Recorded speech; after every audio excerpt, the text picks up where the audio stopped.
Hello everyone and welcome back to another DrAce video. Today we are here in Superbike 22 using the 2024 mod, but something is different, isn't it?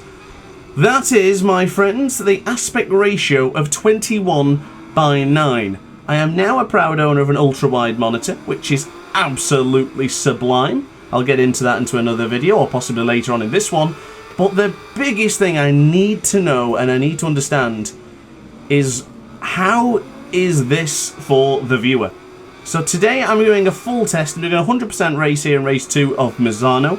I have already recorded the gameplay here because I needed full attention to talk to you about what I need to speak about here today. So I've just completely let the gameplay run in the background. I'll do some commentary towards the end of the video perhaps, but it's really important that I talk about the aspect ratio and the difference from playing my normal monitor compared to now. So let's get a few basics out of the way with. I was using rather cheap panel for a 4K monitor. It's around £300. It was a BenQ 32-inch flat screen monitor. It was 3820 times 2160p, so it's 4K, around 9 million pixels, and it was at 60 Hz with nothing particularly too special with the LCD panel. I have now upgraded to a brand new ultra-wide, which I've never used before. This is a brand new experience for me. And this is a 3440 times 1440p, so it's around 5 million pixels, which they kind of say is like a 3K resolution, which doesn't really exist. It's still very much QHD, but with a wider horizontal aspect ratio. So the biggest difference is I have much more clearance on the sides of my monitors, which you can see quite clearly. There's a lot more going on. I can see more. Again, visually, there's a lot better to view. Now, the only problem is that could impact your experience as the viewer. Now, I may be sitting here with a brand new OLED, a QD OLED monitor with 175 Hz with gameplay which is as smooth as my racing lines in MotoGP 24. It won't affect the viewer. So I need to understand, and this is why I'm doing this test today, so I need as many of you guys as possible to let me know your immediate thoughts and feedback right now, because I'm stuck in a dilemma. For me, this is perfect. This is what I would have dreamt about. In fact, I did dream about. When I thought about the ultra-wide in general, I thought this would be absolutely unbelievable experience, and it has been terrific. But the biggest point I need to know is, what do you guys think about this aspect ratio? If you're watching on the big telly, it might be a little bit different for you. You might have a big black borders at the top of the screen. If you're watching on mobile device, it's probably going to look really good, especially if you've got something like the iPhone Pros, for example, where you're going to have a lot of screen real estate, which this aspect ratio should fill or get close enough to filling. So I need to know from you guys and your feedback, your thoughts about this particular experience. Because I am a gamer, I love to play my games. When I'm not playing MotoGP, World Superbikes, etc., I'm absolutely playing to death single-player story FPS games like Doom, Quake, Duke Nukem, you name it. I'm a big fan of those older style, fast-paced FPS games. So, for me, this experience is absolutely second to none. It's the best experience I've ever had with a computer game. But I need to know from your guys' perspectives. Please let me know in the comment section down below, what do you think about the resolution? How has it dropped from 4K? I still need to fathom out how to really edit this and to also render it in its best possible quality. I don't know how the quality is like right now, because of course I'm talking to you before it gets rendered, of course. So I'll be watching this back as well, and I'll be looking over it with a fine-tooth comb to ensure that the quality is at that maximum DrAce standard that you've come to learn and to understand and to also love as well. So please let me know. Give me any feedback possible. It's all very helpful, and allow me to just continue to talk about this for a little bit longer before we get into the commentary here in Superbike 2022. So a couple of things as well to mention is that for the past 3 years now, maybe 2 years since I bought that 4K monitor, I have been playing at 60 Hz, so locked at 60 frames per second, the same as you would get on some consoles nowadays. And I must confess, I didn't think it was as bad as I know now, if that makes sense. Ignorance truly is bliss, ladies and gentlemen. If you don't want to upgrade, or if you're not thinking about upgrading, don't get the itch, don't get the bug for it, because you'll see the flaws and the faults of things that are already brilliant, but just because you want better. And now having sitting here at 175 Hz, it's like butter. It is absolutely gorgeous. It's unbelievably smooth. And for a racing experience, it's kind of paramount to have such a high refresh rate monitor with such high frames. Now, of course, it's a balancing game, because although you want the high frames, either you have a GPU that costs an arm and a leg so you can get those high frames, or you have an experience where you don't actually reach the monitor's capabilities.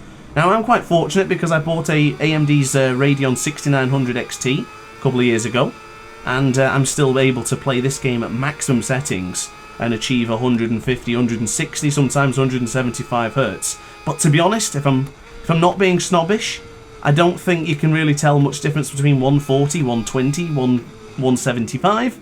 I think when you have numbers in your head and you go, well, 120 is clearly not 175, and that's when you start to think, maybe I'm just nitpicking. But this experience has been wonderful. I'm really, really enjoying this time with this. I am going to do a review on the monitor, my experience with the widescreen gaming, ultra widescreen gaming as well, should I say. So I'm going to look into that, possibly on this channel or maybe my second channel. I would really like to cover this in more details. Now, I do believe there's probably a select few of us who play via ultrawide at the aspect ratio 21:9. Some crazy people play at 32:9 or 31:9, whatever it may be. That is a absolutely super ultra wide screen, which I didn't have the budget for, to be quite honest with you, and I don't really have the space for that in my room either. So yeah, I accepted what I could. But when I used to play at 144 Hz, of course, content would always be recorded and uploaded at 60 Hz, because I don't believe there's a way on YouTube to upload any higher than 60 frames per second. Not that I'm aware of. So I'll never bother doing that. I'll just leave the content at 60 FPS, and most of our mobile devices are probably going to be 60 Hz as well, so you're probably not going to benefit too much. But the experience so far has been just absolutely superb. Now, I am going to make a small mistake here, because this is Superbike 22, and as you know, the curbs are absolutely ridiculous, and that is going to completely hinder my entire progress of this Grand Prix. Now, this is a point in your mind where you say, do I just restart and do the video all again? I don't like doing that, because I feel you don't learn anything. I feel like if I just hit the rewind button, if I just restarted the race, then I'm not going to be experiencing that adversity that I crave and miss when I dominate races in Moto2's career mode.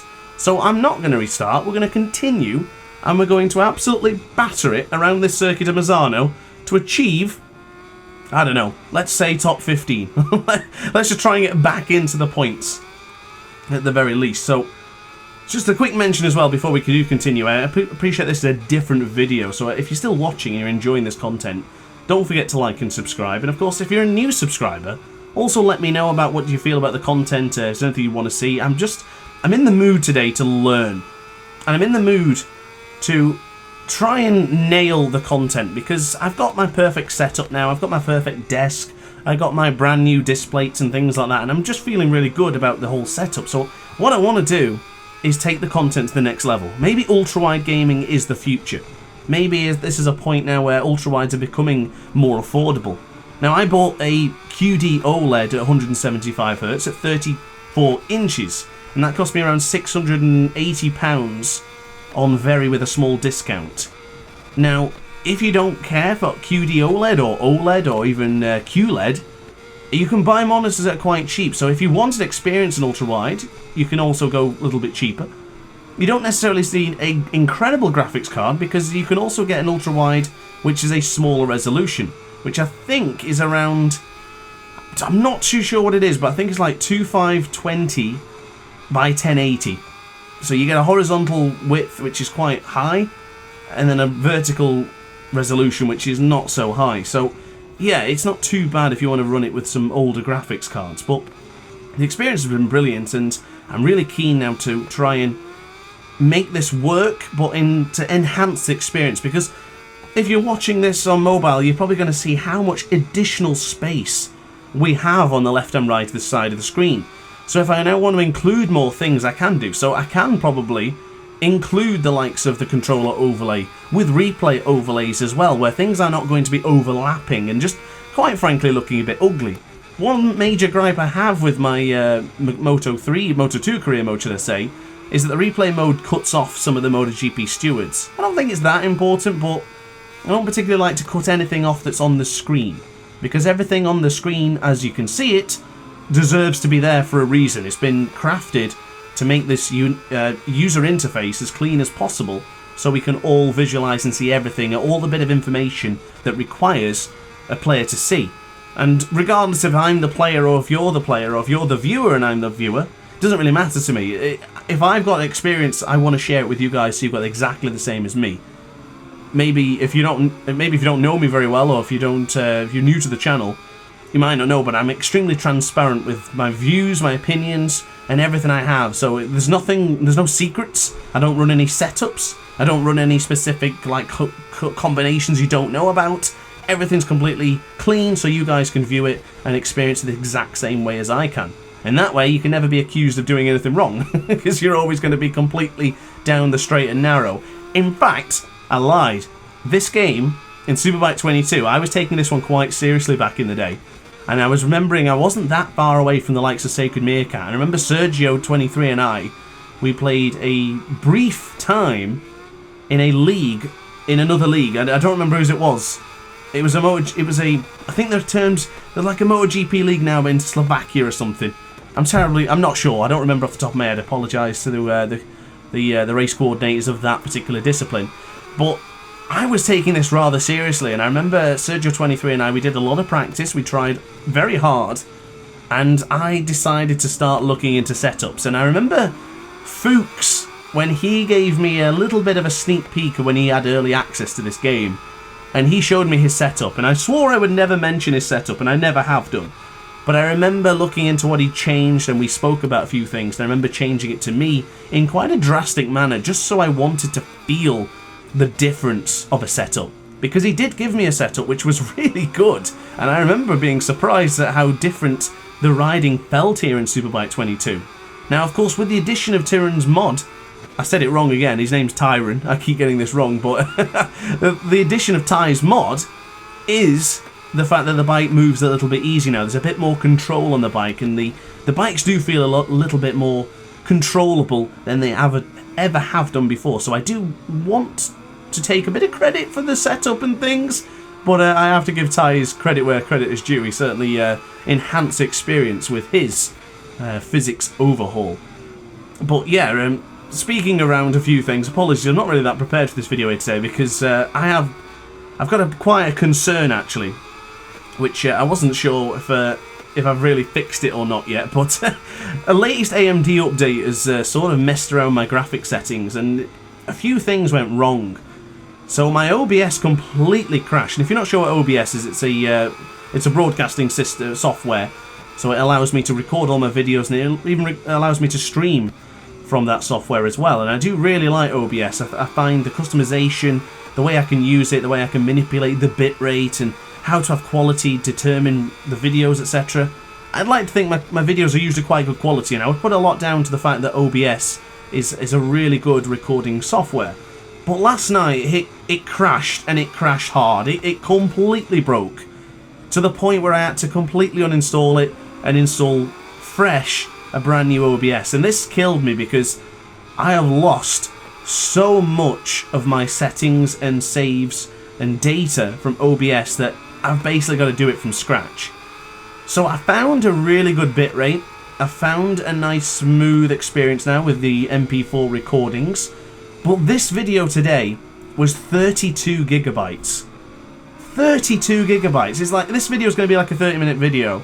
It's basically a gigabyte per minute of recording. That's how large this file is. So when it comes to editing and changing a few things, my Vegas is going to have a heart attack, because that is so high of a file size to seek through. So it's going to be a bit of a pain in the arse to do this one, to be quite honest with you, but this is why I'm sort of keen to do this video, and this is what poised me to have this conversation and speak to you guys, because if I need to make any changes, I need to make them now before I make the full commitment and change everything for the ultra-wide perspective. Now, ultrawide is not something that it's going to be like, well, deal with it, guys and girls, because this is how I'm going to play. It's not really my approach. I still kept my 4K monitor just in case we do want to change back to the other aspect ratio. And there's no reason I can't play on this monitor, but just reduce the aspect ratio. It is possible. Now, there's a few caveats as well for this concept. Is that this is an annoying one, actually. It's rather silly. But Superbike 22, and I think MotoGP 24 was the same. They don't allow you to use maximum aspect ratio in the replays. Unfortunately, replays are capped at 16 by 9. So if you imagine your television now and compare it to the ultrawide, you would get that with like the big black borders on the sides of your screen, which is bloody annoying because the whole game itself is running at 21 by 9. The user interface actually is still on a 16 by 9 aspect ratio. That's why they're not actually in the corners of the screen, which is not a problem, because if you do have a super ultra wide, that would be probably too far to see, but it would give you a lovely clean space for you to view the Honda as where our perspective is right now. And I just want to make something clear as well, is for the tech viewers out there, you're probably going, yeah, I get it, I know it, I understand. I'm trying to also explain for the people who aren't that into tech. I'm very much aware that I'm in a niche market for motorbike gaming. Gaming is for the tech guys, but motorbikes are for the different style of tech, because they're all about two wheels, engines, and sheer balls of human beings to race, let's be honest. I mean, the absolute temerity to ride and race in motorcycle racing is nothing, it can't be compared to anything else. I mean, I played rugby, I was a small kid and I got absolutely battered, and yeah, that wasn't as fearless as anything like coming to this and playing and racing in real life. But yeah, regarding the tech thing, I just don't want anyone to feel like I'm talking down to them or possibly explaining like your children. I don't want it to come across that way. I'm just trying to explain it as clearly as possible so everyone understands. I try and do that with my videos as well when I'm doing guides. I know it might seem a little bit like patronising, but I'm definitely not trying to do that. I just want everyone to understand. And for those who are tech savvy, you're probably going to think, well, I know more about this than you guys, and you probably do. I'm just a bit of a fan who likes to buy brand new tech and enjoy an experience like I've never done before. I mean, I don't know what took me so long to buy OLED. I think this is an absolutely stunning screen, and I really appreciate the fact that the colour gamut is so high. So when I make thumbnails now, or if I do private work, I know that my Photoshop edits and things like that are going to be accurate because it's really high rated on the colour gamut. I think it's like 99.96 something. Maybe not that high, it might be 96%, I don't remember off the top of my head, but it was definitely a perk for the purchase here today. So yeah, that's pretty much it regarding the context of my content and the ultrawide experience. As I say, please let me know, because it's very important that we get this right. I am extremely passionate about making content. I absolutely love it. So if it doesn't go right, I get frustrated and I get a little bit too intense. So I really want this to work, so please let me know. Any comment you've got regarding the ultrawide, normal monitor, would be really appreciated, honestly, so let me know. And if you don't want to talk in YouTube comments, maybe, I get it, so not everybody likes to be in the YouTube comments. You're more than welcome to message me on something like Instagram or any social media I have, or even Discord as well if you're part of the Discord community. So, I guess that's it for now. I've waffled long enough for a good 12.5 laps, but I will say I think this race has gone really well so far. Jumping from a Moto 2 video I recorded not long ago, yesterday I think it was, the day before, this feels different. It certainly feels different coming into the Superbike paddock, playing with the Honda, with the ultra-wide perspective. I know it doesn't seem like it should make much of an impact, but you'll be surprised with all that additional view. I can really look deep into those corners. I mean, going into Tramonto here, I was looking under where the lap 8 is on the screen on the right hand side there. I've got so much visibility to see ahead of me. And this is what's got me excited for this aspect ratio. For the videos, oh, we got caught on that curb again. I thought I was going to do it again. But this is what gets me excited, because look how much we can see in the distance there. Look, we can still see Andrea Iannone there in third place coming out of the Caro corner.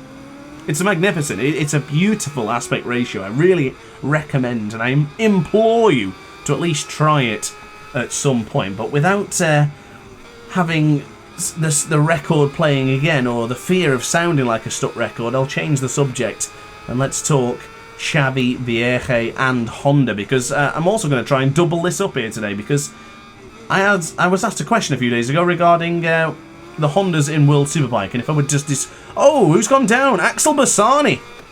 So the bit of a track specialist, in fact, a bit like Michael Ruben Rinaldi behind us here in this circuit Misano. It's gone horribly wrong for the number 47, but anyway, yeah, speaking of 47, that's my number.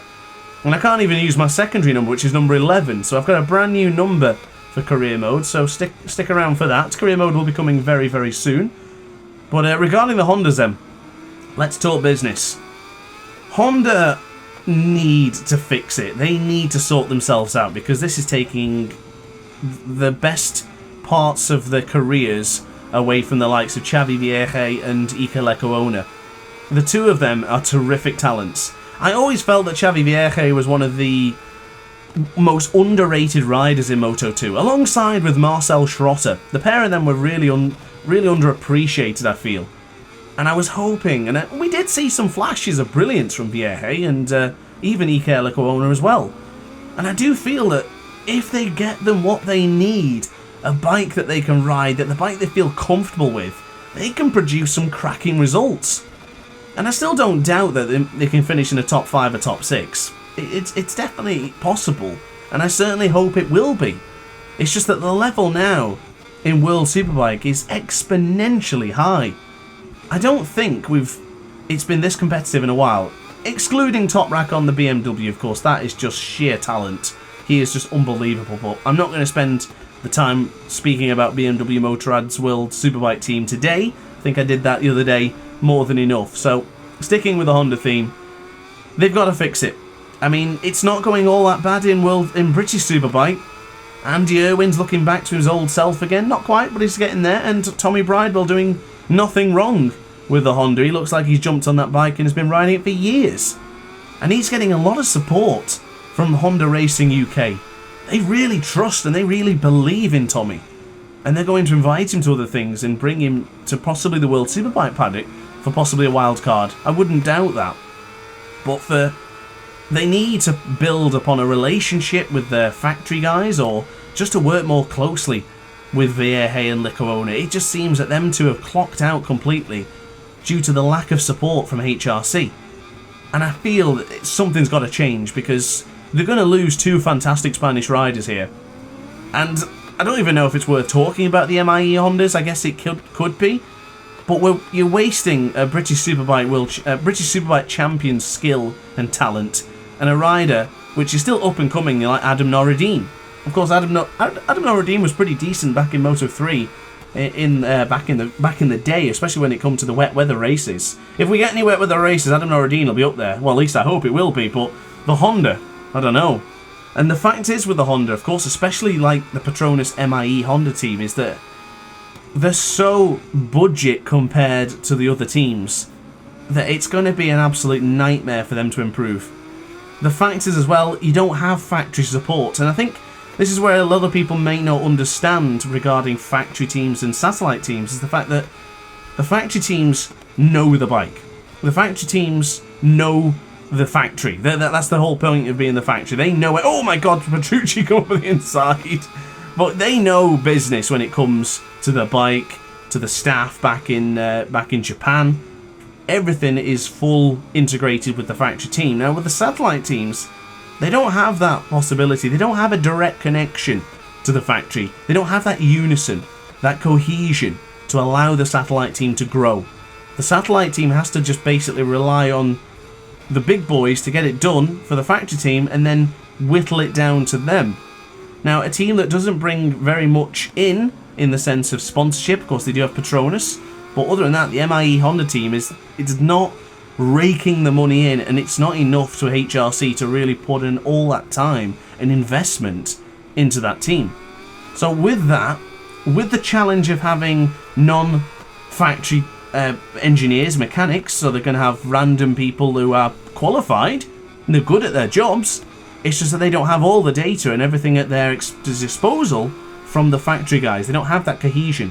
They don't have that synergy to just build a bike and improve it. So for the MIE Honda team, unfortunately, I see zero future for them. I think it's just going to be a case of they just continue to try and finish races. But let's not forget, they aren't challengers.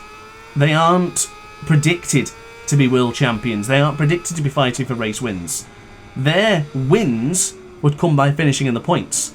Their goals, their targets, their aspirations and achievements are completely different to everyone else's. And I always find as the fan, don't get me wrong, I'll do it as well. I can get sucked into this negative mindset. But it is not their it's not their target to be what someone like Top Rack's doing.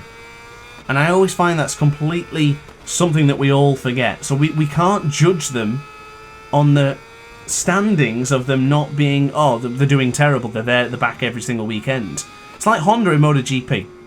Their goal at the minute is to reduce the distance from the leader per race. So if they finish a race and they're a minute behind, then that's bad. But if they go to the next Grand Prix and they're 50 seconds, that means they've improved. It might not be an improvement for points, for championships, but it's an improvement nonetheless. And every single team looks at that data for that reason. I remember when Jorge Lorenzo was with the Honda back in 2019 for his very brief stint. Even with Ducati, I remember him talking about it a lot. That his goal was to reduce that gap to the race leader. So that minute lead that race leader once had comes down to about 30 seconds. You've had a cracking weekend if you've been able to get that to within 30 seconds. And then get it within 20, within 15, who knows. But they have to take small victories, and that's exactly what Honda are doing probably at the moment with the MIE team and with the factory team. So they've just got to keep on going, keep on grinding, keep on pushing, and try and get improvements for Xavi Vierge and Lecco Owner before they decide to move on, which I don't think is too long. I wouldn't mind betting that we do see some movements from them both. Now, I don't actually know off the top of my head their contract situations, but I believe one of them is not contracted for next season, but I'm not sure. I didn't really prepare for that when coming into this video here today. I'm a bit 6s and 7s here today, so I apologise if I've got that completely wrong, but that's pretty much it, the thought and process regarding Xavi Vierge. Now, the interesting point, which actually is setting up quite nice, actually, it's almost a segue into this next part. Michael van der Mark ahead of us here, of course, one of my favourite riders. I met him numerous times whilst working with BMW Motorrad, promoting Ride 5, etc, etc, and he is a fantastic guy. And the thing I love about Mikey, which is, it's special. I know myself from having a small fan base as well. When you remember someone and you talk to them and you remember what they do, you feel a sense of belonging. And it's something I've always wanted to make sure I achieve in my videos. So when someone comments about something, I try and remember where it came from. I'm not the greatest at it, and I certainly try. But I often think about how I felt when Michael van der Mark remembered who I was. And whilst I was in Garmisch, he waved me and I went over to speak to him and we had a chat. And he remembered me. And I think being remembered is something special. So this next part is going to suck because I will be signing with the BMW Motorrad team for my career mode in Superbike 22. And Ty, the creator of the Superbike 2024 mod, came up with a suggestion of removing Michael van der Mark from the game so we wouldn't clash and have 3 riders in the BMW team. That is something that I don't want. In fact, Mikey's actually not letting this one go, is he? He's fighting back on through.